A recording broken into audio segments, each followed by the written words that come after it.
All right, now let's take a look at what we have on our local newspapers here. Let me start with the Daily Nation. On the front page of the Daily Nation, Ruto, Raila to mount parallel vote count. Ruto, Raila to mount parallel vote count. The Independent Electoral and Boundaries Commission has allowed all interested parties, including political outfits and the media, to run their own tallies of this year's general election at polling stations in a move hailed as great for transparency and accountability, but one which is also fraught with dangers. That is also on the front page here of the Daily Nation. You can take a look at that story in details on page 4. Heg 2, question mark, as Gisheru hearings end, ICC struggles to nail Ruto. Today, the focus now shifts to the prosecution at the International Criminal Court in The Hague as it closes a case that could determine the fate of Deputy President William Ruto, who has been mentioned in hearings as the beneficiary of a bribery scheme to scuttle his case, rather. There you have it. And we have got a beautiful picture here of Finnish duo, Finnish top in muddy, dusty safari rally. That ended yesterday. The two were took top of honors as Toyota Gazoo team rules the tracks of one of the world's toughest rallies. Actually, most of the drivers said that this time around was so tough on them. I think the terrain there, even the local drivers, the likes of Carl Flash, said that the terrain was not so friendly to them. On the second page, mystery in killing of 4 depends as families feud over remains.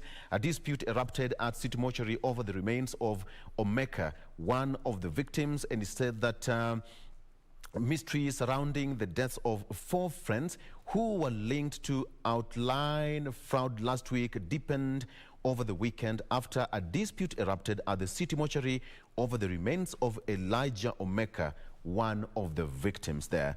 The bodies of Frank Obegi, Moses Nyachai and Omeka were discovered in Kijabe Forest on June 19th, while that of Fred Obare was found in Magadi a day later. Wanjohi's body was discovered in Kijabe on June 18th. So even the police are still continuing investigations as to what happened. Now, something also related to that, body of Siaya minor found after 205 days. This is a story of a family who had refused to heed calls to bury banana suckers to represent Okwach's body in a symbolic funeral.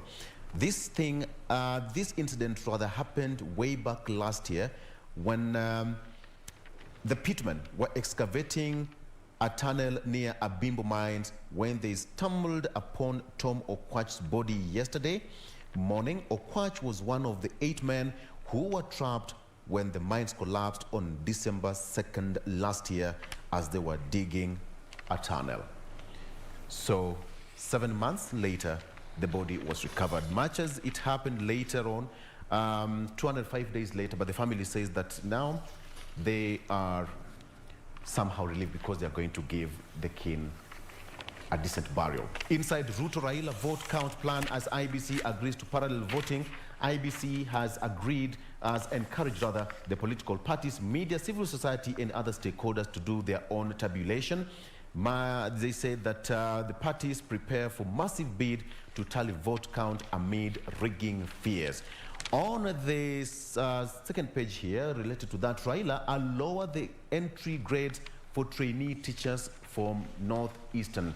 Raila, for 3 days, pitched camp in Northeastern, where he was in Wajir, Garissa and Moyale. Mr. Dinga says that training of more local tutors would help bridge the biting shortage experienced in the region. And finally, Kenya Kwanza, President has abandoned Raila in Mount Kenya. That's according to Deputy President William Ruto. Ruto says that his high cost of living is a result of a handshake that frustrated Big Four agenda. The DP also pitched camp at the coastal region. Let me take a break on that. I'll be back with it later on. Doreen.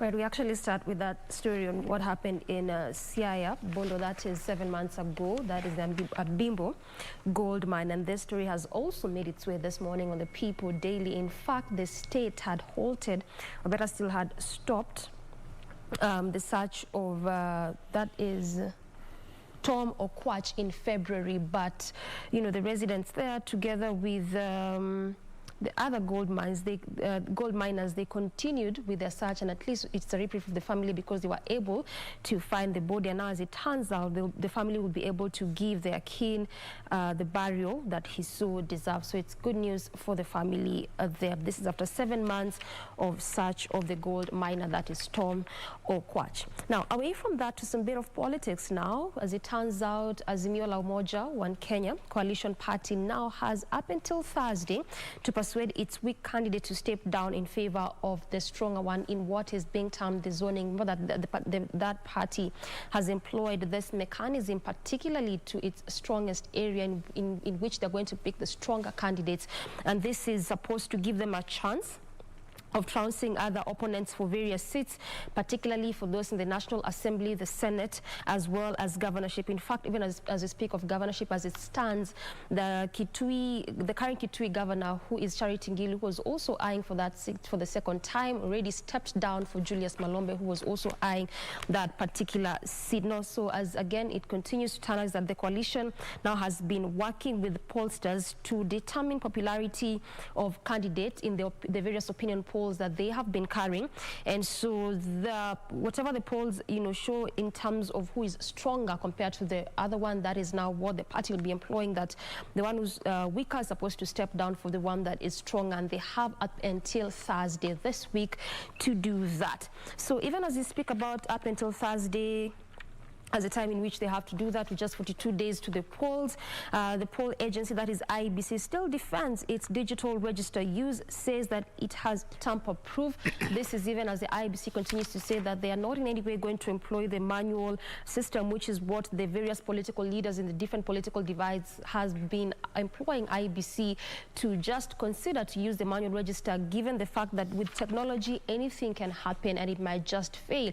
But IEBC says that it has various mechanisms to ensure that even if the biometrics fail, they still have various mechanisms, and key among them is the alphanumeric form of system, which basically means instead of using your biometric or the fingerprints, you present your copy of ID or passport, and those details are the ones that are going to be used to identify, which is quite interesting because in 2017, IEBC was actually championing for the manual register as an alternative. So right now, what it just turns out is that it doesn't really quite sit well with the various political leaders to just see the change of heart that IEBC has employed there, knowing again fully well it is actually a preserve within the electoral laws that the IEBC needs to use a complementary mechanism in place of what they're going to use. So in essence, it means that if they're going to use a digital register, then it means that they need to have a complementary mechanism, which in this case could just be the manual register, in which they have said that they're not going to use that because according to them is that the manual register is when it's used, it actually opens itself for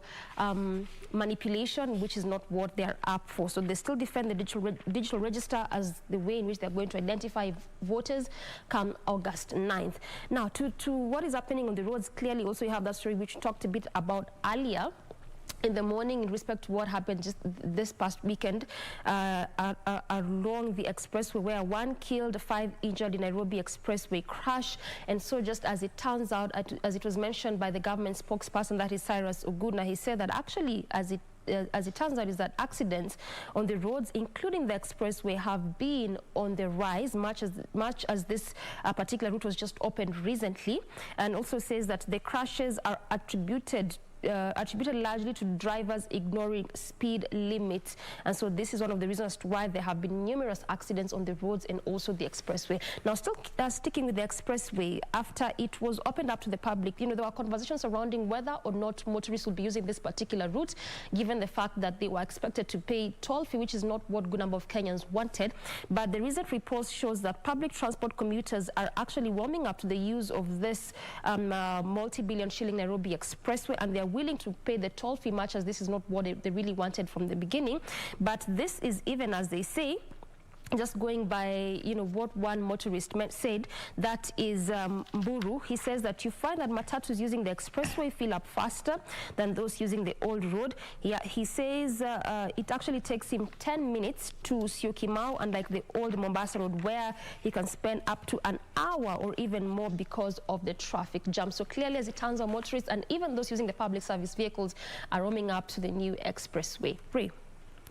Now, being the 27th of June 2022, you can bet that with 42 days to go to the election, our scribes have captured, where we at in as far as the political scene is concerned, with a myriad of questions being raised, especially to the integrity questions there, with the civil society taking issue with IEBC allowing persons with questionable integrity issues to continue running for elective seats ahead of the August 9th polls. That's the main read in this particular issue of the Standard, where vetting of candidates turned out to be a big circus, leaving Kenya at the risk of populating vital institutions with tainted individuals, and the consequences could hurt the country unless voters act. At the end of the day, it is you and I to determine who is going to be leading us in their various capacities. This is what the civil society has to say in regard to the vetting system, and they have given recommendations going forward that they have a blueprint or a framework that is going to guide IEBC going forward in regard to who qualifies and what are the parameters there to do away with ambiguity. Now, talking about matters of security and the use of the expressway highway there, given what we saw over the weekend, there were one person succumbed after that grisly accident here. There's an article that has, other than one person killed, scores injured at the expressway accident. There's a question that has been posed by this particular daily, and the question is why women cause fewer road accidents than women. Care to hear what the persons who took part in this particular survey had to say? Let's start off with Florence Amara, who is an insurance agent. She said that lack of concentration for men, and they mostly go beyond the set speed limit, unlike women. Men are always overconfident. On the other hand, Moses Brian Otieno, who is a Joakali artisan, said men, even on the road, are over-courageous, overzealous, and sadly not keen enough. They are in most cases absent-minded and distracted easily by the surrounding, even while driving. What is your take in regard to that? Remember, this is just a question that has been put out here by this particular daily, just borrowing heavily from what we saw over the weekend in regard to the accident that took place on the expressway there. Further on matters of national statistics when it comes to fatalities on the roads is that zebra crossings, the safe paths that have now turned into death traps. On a spot check across city roads, it revealed that out of every 10 zebra crossings, 8 have faded, and Kura blames contractors of using low quality paint which fades quickly. I have a question to pose to both Doreen and Victor this morning. The use of zebra crossings as well as the flyovers. We have these structures there to use, but I find ourselves more careless or reckless on the road. I don't know what you have to say with the experience on the road. Victor, let's start off with you. Are we using these facilities as we should, or are we still taking chances? To a larger extent, I think Nairobians are getting it right, to a larger extent. But it's driving in Nairobi, so to speak, is like going to war. Everyone is in a hurry, you attack, you ambush. And if we don't take care of these small but major traffic rules, that's where we all go wrong. Because you find a situation where a pedestrian is at the zebra crossing, but a driver is actually at the zebra crossing. So the question is, who is right? We all know who is right, but now who is right at that point? We don't. We just have to go back to the basics. That reminds me of the same story that you've just read, why most women, are keen on the road. I think I don't know what about you, because you are also a cruiser, Regina. The last time I checked, By whose standards? You're also a cruiser. But women are more keen, you know. The way they are taught in class, have your steering held at this particular point, you know, 2:45, this and that. That's exactly what they'll do. Find a Morio. You're doing 140, one hand on phone, another one here. You get to what I'm saying? And it's normal. Anytime there's an emergency, mtoto anapita, a zebra, a donkey, or what, and you're doing 120, 130, 140, we all know what would happen. Twende bana, kanyaga hiyo kitu. It's insane. I think it's the testosterone when it comes to men, especially. Doreen, what do you think in regard to, you know, where we are when it comes to road fatalities? We have the statistics there from the NTSA, and now this particular report, given what happened over the weekend, you know, the use of zebra crossing and flyovers, especially within the central business district. I agree with Victor. When you're behind the wheel, it becomes something else, especially within the CBD. I don't know. It's a different story. It always happens that when the lights actually go red and you have to stop, you have motorists stopping for the pedestrians to actually use the zebra crossing or cross. But immediately they go green, you still find others. Instead of, you know, obeying the traffic lights, there are now more on the road. And now it becomes of mwenye nguvu mpishe. Doreen. So they want to cross. Yes. I mean, I think just as again Victor said, it's basics. But let me say this, in respect to what he said, that it looks like Kenyans are getting it right, I still don't think so. Because, you know, let me just use this example, like the outer ring road. It actually is the latest road to be expanded in the way it is 8-lane. But even at that, in Nairobi, it still records the highest number of death cases. And even at that, with 11 footbridges on that particular stretch, I'm talking about from... this is the Old Soaps, what used to be the Old Soaps roundabout, all the way up until areas of Further there, because along, it's actually past Further up until sections of Mombasa, so that's where the road begins and terminates at. So throughout this entire stretch, 11 footbridges in existence, the road was expanded, NMT is already in place, that is the motorized transport system, inclusive of pedestrian walkways and cyclist lanes, but you will still see pedestrians wanting to use the highway and the footbridge. Iko tu pale kando. The other day, I think it was sometime last year, whereby it was an entire scene just underneath a footbridge. An accident was caused and 2 people died chini ya footbridge.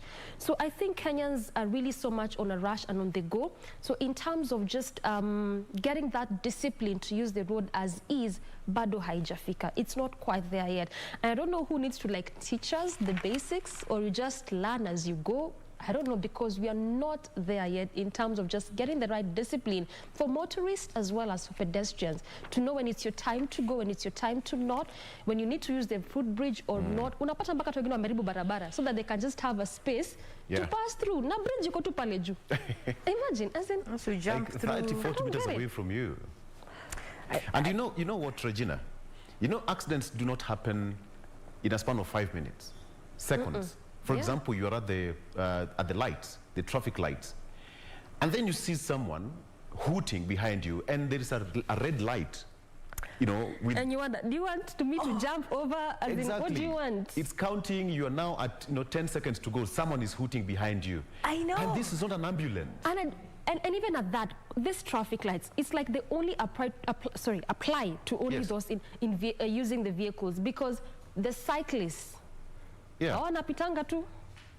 They just pass through. Actually, these are boda guys. I think traffic rules, as much as we have them, do not apply, quote unquote, to boda riders, because you'll find this person overtaking from the right, while everyone else is giving way to pedestrians. Bodas do not adhere to that. Then it reminded me one question. We had this feature. While the Ukuri Atani, there, the CS National Treasury, when he was reading his budget there, and some of the proposals were to have boda operators get insurance cover for themselves and their pinion drivers, as well as also be registered to just try and rein in on unscrupulous boda riders. I do not know where we are at in regard to that aspect. Second, someone asked me, Have you ever seen a learner, an L on a boda boda?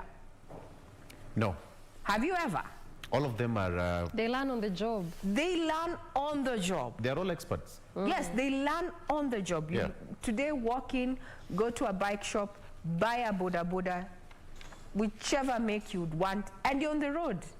And you're on the road. So I think there's a big gap when it comes to matters of road safety, where boda boda operators are concerned, and I think this is something that they need to take issue with. We'll be keeping tabs on that, given that it was one of the things that highlighted the budget 2022-2023 under the finance bill, so to speak there, as well as other aspects to just try and rein in on a rogue boda boda operators.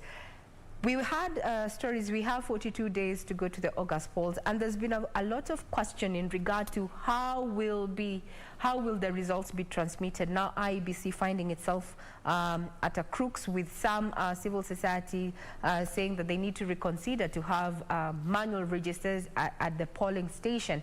There's also the question then, and I'd want to pose this to our viewers too. Do you think the media should have independent tallying centers? You know, do you think that media is okay having, individual tallying centers such that once they get this information, they can televise it to you as we receive it? Well, we are open to this particular communication. It has elicited a lot of debate, with some saying this goes to ensure accountability and transparency, others saying that is not a prerogative of the media. The media is to relay the information. And also we are having political parties saying that they're going to be having their own individual tallying centers, right? Yet IEBC has said it's going to be broadcasting the live results. We'll be keeping tabs on that. Remember, it's just 42 days to the general election. I'm Regina Manyara, and I leave you in the able company of my colleagues for the next aspect when it comes to this particular broadcast. Do have yourself a lovely day ahead.